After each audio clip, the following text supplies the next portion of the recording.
Remember, more than 1,000 Israelis were killed in the Hamas terror attack. Israel also claims that the Hamas terrorists have kidnapped over 200 of its citizens and held them hostage. The hostages include babies, children, women, as well as the elderly. The Israeli military says that it has spoken with the families of several hostages. Meanwhile, Israeli Prime Minister Netanyahu asserting there will be no help to Gaza until the hostages return back safely to their homes.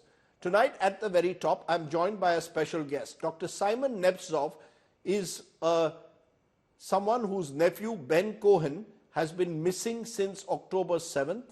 Simon, you're joining us there at this moment at a very difficult time for you and your family.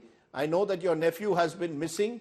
I want to understand from you, Simon, first of all, Ben went to the Supernova Music Festival with 4 friends, 3 men, 2 women. One of them survived, 1 woman was killed, and 2 men, including your nephew, are missing. What more can you tell us? What have you been told about the hostages who are missing by the Israeli authorities? We're now exactly 12 days since the occurrence of this terrible massacre, and we don't have any more information. We know that there are a couple of hundred civilians who were abducted, kidnapped to Gaza.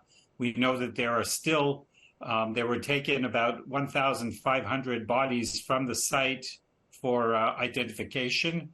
And we know from the authorities that there's still a couple of hundred bodies that have not been identified. These are the most difficult cases, bodies that were burned, bodies that were dismembered, and they're doing very careful analysis. Our family submitted DNA to the authorities, and based on that, we're waiting to hear if perhaps one of the bodies of the that have until now been unidentified is our nephew.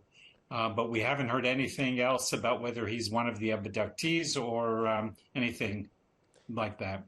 You know, Dr. Simon, I know this is a very tough time for you and the family, and our thoughts are with you. But give us a sense, sir, of the sense of emotions that you all have gone through over the last fortnight. Is it just rage? Is it a sense of helplessness? What's the dominant feeling the family is going through, knowing that you still don't know the whereabouts of Ben and where he could be at the moment? Well, the dominant feeling, since you ask, is probably one of frustration that we can't do anything. We don't have anything in our power. We don't know. We've been going up and down with our emotions. Since Ben last was in contact with the family on last Saturday morning at 8 o'clock, since then we don't know anything. And Ben's brother, older brother, was supposed to get married a few days later. And what we did is we had a small family ceremony.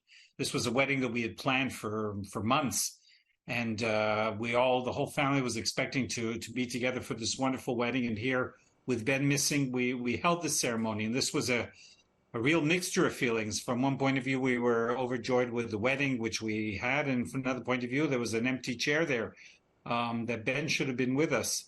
And now, another week later, we still are left with feelings of not knowing where Ben is, what's happened to him. Is he being held by the horrible people in Hamas in Gaza?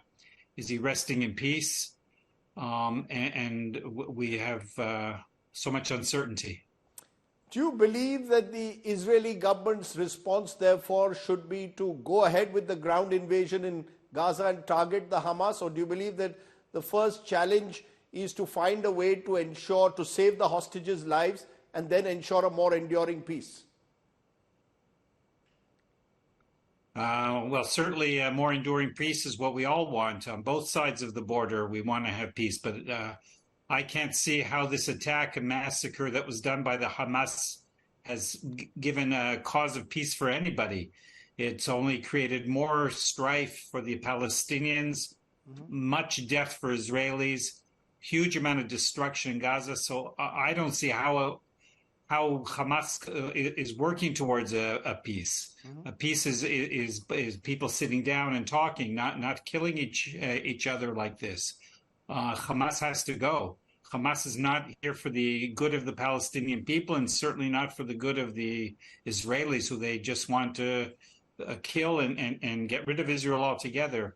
They're not interested in a two-state solution. They're talking about Israel as big. They say Israel's occupied the land for 75 years. We haven't occupied the land. Jews have been in Israel for 4,000 years. 1,500 years before Islam was even founded, there was a Jewish kingdom here in the Holy Land of Israel. So who can tell? We're not occupiers here. We're not colonialists. We're not like coming in from a foreign power. This is our homeland and has been for thousands of years. And if the Palestinians want a peace with us, we can sit and we can talk and we can work out an arrangement. But sending in a Hamas terrorist is certainly not going to lead to the cause of peace between the peoples. Dr. Nemtzov, the fact, though, is that your nephew could be one of those hostages in Hamas's control. Do you believe your government, though, should negotiate with Hamas? What would your message be to the Netanyahu government? What would you like to see happen now? Oh, I'm not one of Netanyahu's advisors. I'm just a simple citizen here. And the government has to work to allow us to live at peace and to live in our own homeland without the threats from our neighbors. If the only thing that has to be done is to go in there, pardon me? But so the negotiation, should your government negotiate with Hamas to release these hostages? What if Ben is one of the hostages? Would you like for them to negotiate with the Hamas at this moment for his release? I think we have to realize here we're talking about a distance where Hamas is sitting next to Israel, right on the border. The entire country of Israel is hostage.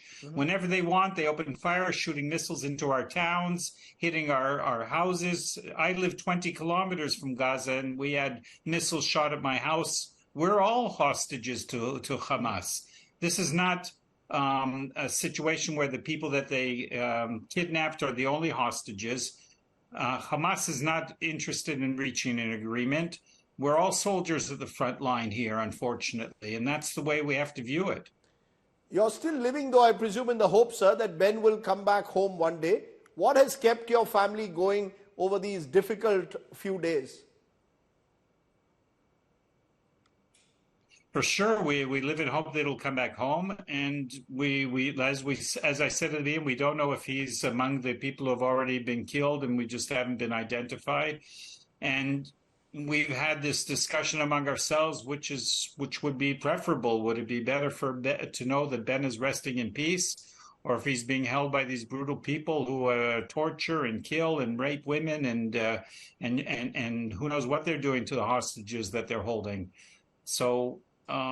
We pray for Ben. We pray for his safe return, but and we're hopeful that'll happen.